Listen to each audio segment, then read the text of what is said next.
आप सभी का इस क्लास में स्वागत है। इस क्लास में रोज की तरह भैया मैथ के 5 बहुत महत्वपूर्ण क्वेश्चन आपके एग्जाम यानी कि यूपी ट्रिपल एसएससी पेट एग्जाम के लिए कराए जाएंगे। और यह जो मैथ की है जो छोटी छोटी जो 5 क्वेश्चन की सीरीज है, यह आपके एग्जाम तक कंटिन्यू चलेगी। क्वेश्चन आपको यहाँ पे दिख रहा हो कि आपका समय नहीं लिया जाए, क्योंकि आपका समय बहुत ही कीमती, इसलिए हम सीधे आ जाते हैं अपने क्वेश्चन नंबर फर्स्ट पे। तो हम क्वेश्चन नंबर फर्स्ट को पढ़ते हैं। तो हमारा भैया क्वेश्चन नंबर पहला है, 3 कारों की गति का अनुपात 2:3:4 है। गति का मतलब होता है स्पीड या चाल। अब आगे बोला है तो समान दूरी तय करने के लिए उनके समय का अनुपात होगा। पहली बात तो यह है, अब जब 3 कारों की गति का अनुपात दे दिया है 2:3:4, अब पूछा है भैया समय का अनुपात, तो सबसे खतरनाक तरीका इसका यह है, जब हम भैया पहली वाली कार की समय का अनुपात निकालेंगे तो भैया इस पर रख देंगे उंगली और दूसरी और तीसरी वाली का मल्टीप्लाई करा लेंगे, अर्थात 3 चौके 12। उसके बाद जब हम दूसरी कार वाले की समय का अनुपात भैया निकालेंगे तो फिर वही तरीका, इस पे हम रखेंगे उंगली और पहले और तीसरे का मल्टीप्लाई करेंगे, अर्थात 2 चौके 8। उसके बाद जब हम तीसरी कार के समय का अनुपात निकालेंगे तो भैया पहले और दूसरे से मल्टीप्लाई करेंगे, अर्थात 2 3 6। अभी भी एक कटेगा, 2 6 12, 2 चौके 8, 2 3 6, यानी कि तीनों कारों की समय का अनुपात भैया है 6:4:3, जो कि ऑप्शन नंबर हमारे डी में दिया गया। केवल आप लास्ट तक जुड़े, केवल लास्ट तक।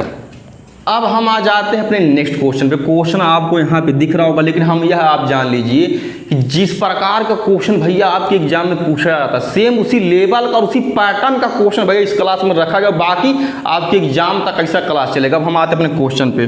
तो क्वेश्चन हमारा है 0.24 को सबसे छोटी भिन्न में बदल कर लिखेंगे। पहली बात तो ये है, लिखा है भैया या क्वेश्चन में दिया है 0.24। अब जब एक का भिन्न में बदलना, भिन्न का मतलब होता है अंश बटे हर, या पी अपान क्यू, या कह सकते हैं न्यूमरेटर अपान डिनोमिनेटर।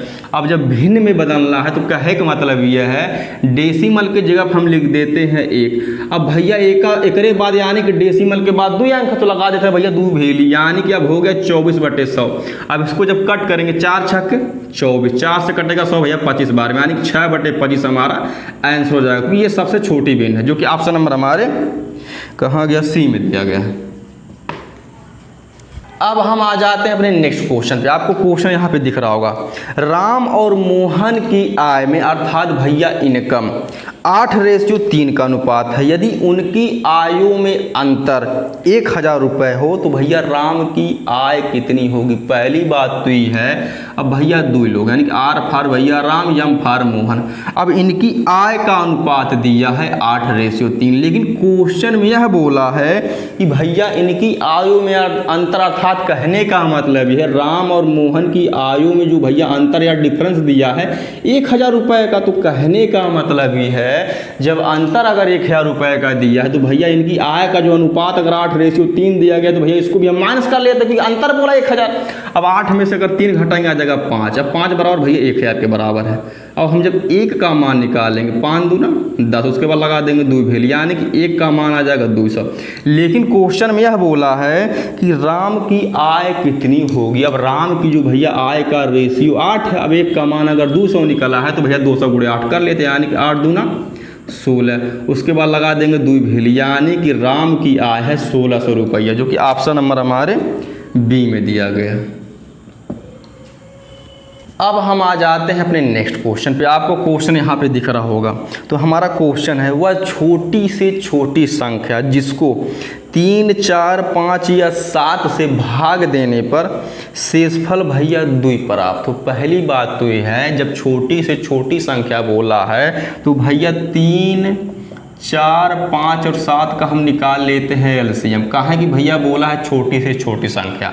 अभी चारों संख्याएं आपस में भैया को प्राइम नंबर है, क्योंकि ये आपस में कटेंगी नहीं। जब कटेंगी नहीं तो सबसे आसान तरीका एलसीएम निकालने का यह है, हम आपस में इन संख्याओं का करा देते हैं गुणा, यानी कि 3 चौके 12, 25 60 7 420। अब कहने का मतलब यह है, अब 420 एक छोटी से छोटी ऐसी संख्या है कि भैया 3 से भी पूरा का पूरा कट गया, यानी कि तब शेषफल 0 आएगा। 4 से भी कटेगा, 5 से भी कटेगा, 7 से भी कटेगा। लेकिन यह बोला है कि भैया शेषफल 2 प्राप्त हो।